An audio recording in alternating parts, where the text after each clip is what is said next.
Alors j'aimerais ajouter un petit erratum pour l'exercice 15 du TD sur les machines thermiques qui concernait une machine à vapeur avec changement d'état. Donc si jamais vous n'avez pas vu le corriger, ou il y a de l'énoncé et le corriger, vous pouvez aller suivre le lien qui sera normalement ici.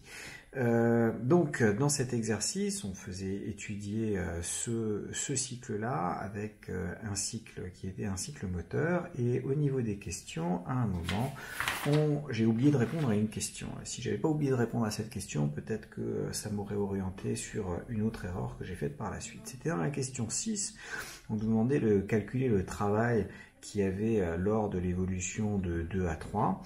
Et donc ça se fait simplement avec le travail sur une isobar, et demander aussi quel était le transfert thermique reçu lors de cette évolution. Alors, on va du coup répondre à cette question-là, et le transfert thermique reçu lors de cette évolution, étant donné que c'est une isobar, c'est égal à la variation d'enthalpie de votre système.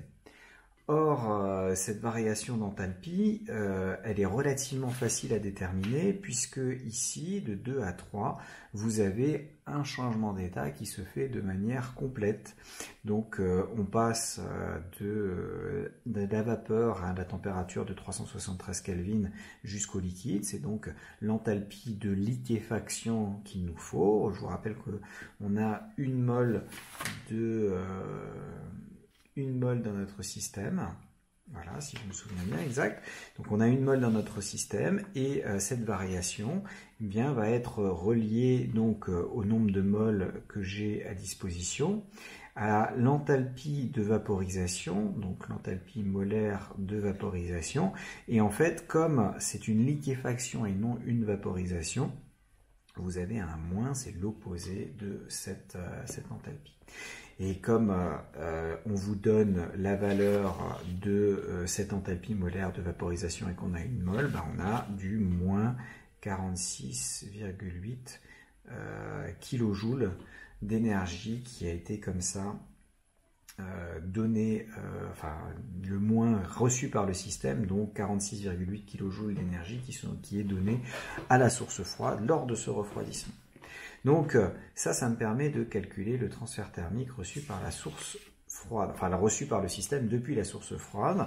Mais dans notre système, donc après, il était nécessaire de calculer le transfert thermique reçu ici lors du contact avec la source chaude. Et là, j'avais dû faire un raisonnement assez compliqué pour réussir à retrouver ça, ce qui était étonnant pour un exercice pour lequel la plupart des résultats se trouvaient directement.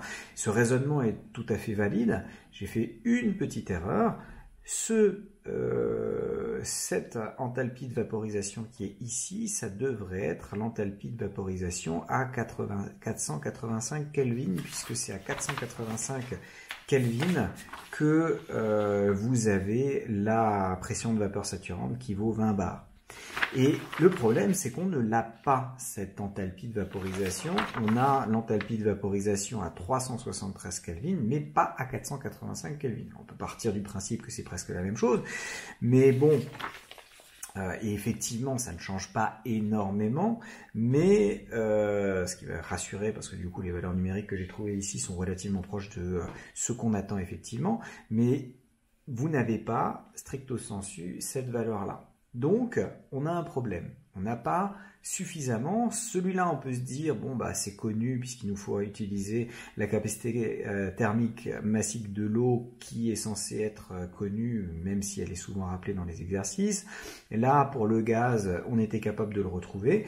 Donc, tout ça, c'était possible de récupérer, mais sans cette valeur centrale, il est impossible de trouver la valeur de cette variation d'enthalpie. Donc il nous faut une autre manière pour l'obtenir, et l'autre manière, c'est d'utiliser le premier principe sur le cycle. Et le premier principe sur le cycle, il me dit que la somme du travail plus le transfert thermique reçu depuis la source froide, c'est-à-dire Q23, plus le transfert thermique Q41 reçu par la source chaude, c'est la variation d'énergie interne sur le cycle. Et cette variation d'énergie interne sur le cycle, elle est nulle étant donné qu'on revient exactement dans le même état après un passage. Ce qui me donne que Q4.1 va être égal à moins Q2.3 moins W.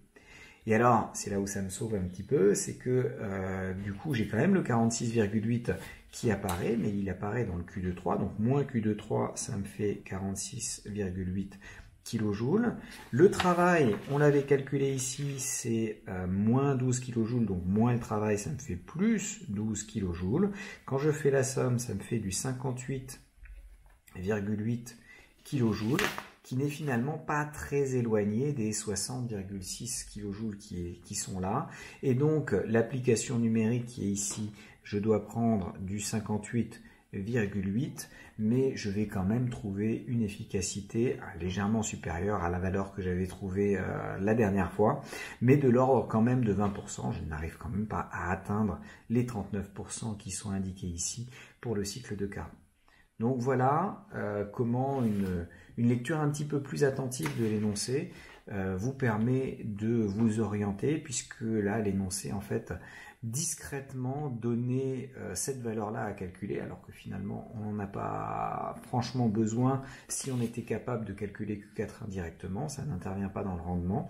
Et donc le fait de voir que cette valeur-là il était nécessaire de la calculer, devrait induire dans votre esprit une idée comme quoi si on nous a demandé de le calculer, c'est que vraisemblablement ça va être utile par la suite, et de pouvoir utiliser ce premier principe sur le site qui permet de retrouver Q4.1 en fonction du Q2.3 qui est en fait la seule valeur qu'on connaît effectivement et qui était donnée dans l'énoncé. Donc il faut utiliser un changement d'état, mais pour celui-ci on n'a aucune information, alors que celui-ci on a toutes les informations disponibles.